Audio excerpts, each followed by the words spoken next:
livre d'Esther. Esther, chapitre 4.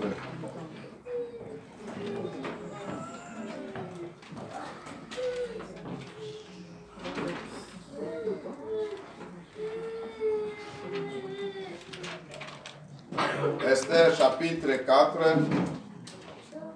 Nous allons lire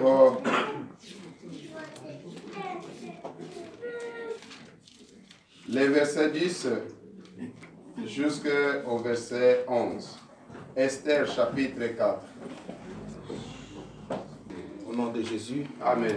Esther chargea Hatako d'aller dire à Mardochée: tous les serviteurs du roi et le peuple de province du roi savent qu'il existe une loi prescrivant la peine de mort contre quiconque, homme et femme, entre chez le roi dans la cour intérieure sans avoir été appelé.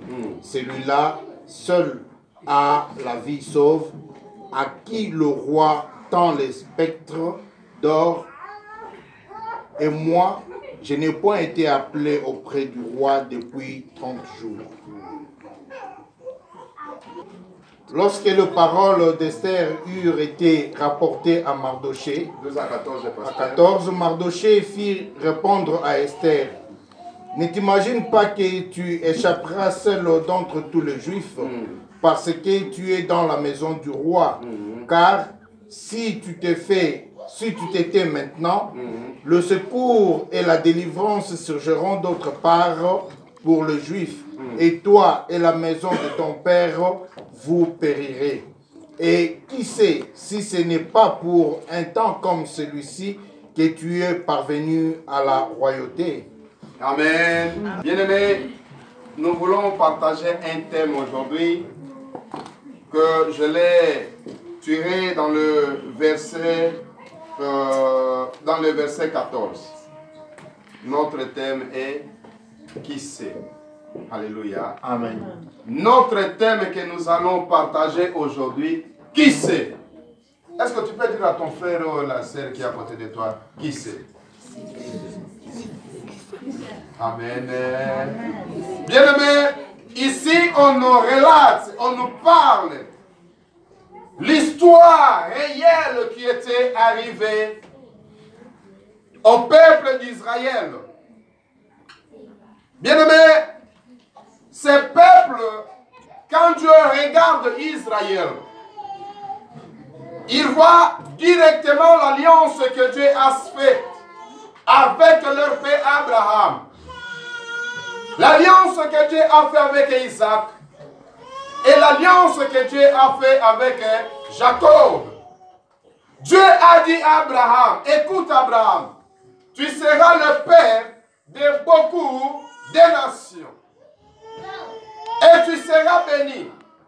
La Bible dit, Dieu prometta à Abraham qu'il ne rejettera jamais la descendance ou la sémence qui sortira d'Abraham. Bien-aimé, il faut savoir une chose.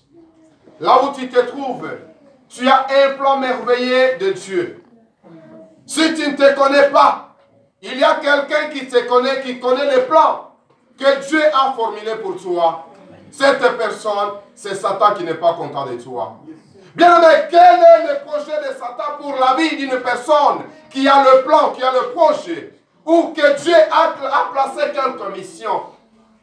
Les problèmes de Satan, c'est pour décourager cette personne-là. Le problème de Satan, c'est pour combattre cette personne-là. Le problème de Satan, comme il est notre adversaire, il est là pour nous combattre, afin que la mission que Dieu a mis en nous, que ça ne puisse pas se réaliser. Israël, c'est un peuple, ce n'est pas seulement aujourd'hui, un peuple qui a traversé de guerre, de guerre, de guerre et de guerre. Mais comme ils sont la responsabilité ou la partie privée de Dieu lui-même, la Bible nous dit: on vous fera la guerre, mais on ne vous vaincra jamais. Alléluia. Les gens, ils ont préparé pour rendre en nul Israël. Mais Israël existe jusqu'à aujourd'hui. Combien de gens, combien de personnes, ils prophétisent même mal pour ta vie. Combien de personnes qui préfèrent même faire même des cantations à la rencontre de ta vie. Combien de gens qui parlent, qui prononcent de mauvaises paroles pour ta vie. Le parole de la malédiction. Mais comme tu es entre les mains de Dieu, le Seigneur te garde, te protège toujours. Et il est arrivé un jour, le roi Darius, la Bible nous dit, il avait une femme qui était très belle aussi. Il a fait son festin. Il a invité beaucoup d'autres rois, de gouverneurs pour participer à ce festin-là. Et comme ça fait l'honneur des hommes, tout homme aime présenter sa femme devant les convives, devant ses camarades, devant ses collègues. Bien-aimé, le roi a appelé la reine qui s'appelait Vasti pour la présenter. Et cette reine avait refusé pour qu'elle soit présentée devant les autres. C'est-à-dire, comme elle a refusé, elle a désobéi à la loi et à l'ordre du roi. Comme la reine, dans le pays, dans le royaume, c'est une reine. Elle représente toutes les femmes du royaume. Dans le pays, on l'appelle la première dame. C'est-à-dire, quand on cite les femmes du pays, la première femme, c'est la femme du président. Et le président ou le roi a cet honneur de présenter sa femme devant ses invités. Mais comme la reine Vasti avait refusé, bien aimé, tout le monde, les sages du pays, ils ont jugé que ce ne devrait pas être bon de laisser des choses impunies. Il faut destituer cette reine, qu'elle soit plus reine du royaume. Si on la laisse, elle va inciter, comme elle est la première dame, elle va inciter encore d'autres femmes du royaume de désobéir, déshonorer leur mari. On l'a dit, il faut destituer. Nous allons maintenant préparer ou chercher une autre femme pour notre roi. Parmi les femmes et les jeunes filles qu'on avait choisies, Esther était la nièce de Mardochée. Mardochée a dit, l'a incité, tu vas aller dans le royaume, tu vas aller avec les filles, peut-être notre Dieu, tu peux trouver une grâce d'être une reine. Bien-aimé, je vais dire une chose.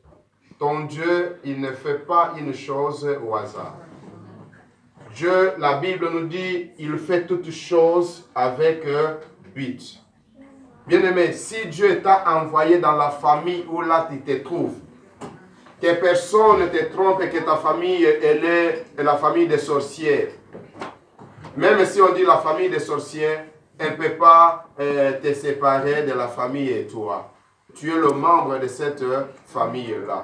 Même si la famille, elle est la famille de Kuluna, cette famille, Dieu, il sait pourquoi il t'a envoyé dans cette famille-là. Même cette famille est la famille des soulards, des drogués, des assassins. Dieu, il sait pourquoi il t'a envoyé dans cette famille-là. Bien aimé, Dieu, il savait pourquoi il avait permis que Mardochée se trouve ce jour-là à Babylone.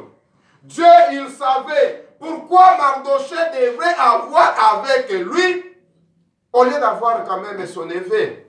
Mais il a permis qu'il soit avec sa nièce. Notre Dieu, il est le maître des temps. Notre Dieu, il est le maître des circonstances. Ne te demande pas, ne te pose pas d'autres questions quand tu traverses des situations difficiles dans ta vie. Quand tu passes les moments difficiles dans ta vie, ne te pose pas la question pourquoi moi. Non. Dieu, il sait pourquoi. Alléluia. Dieu, il sait pourquoi. Et en bref, la Bible nous dit, Esther avait trouvé une grâce devant le roi d'être élue comme la reine du royaume, la femme du roi.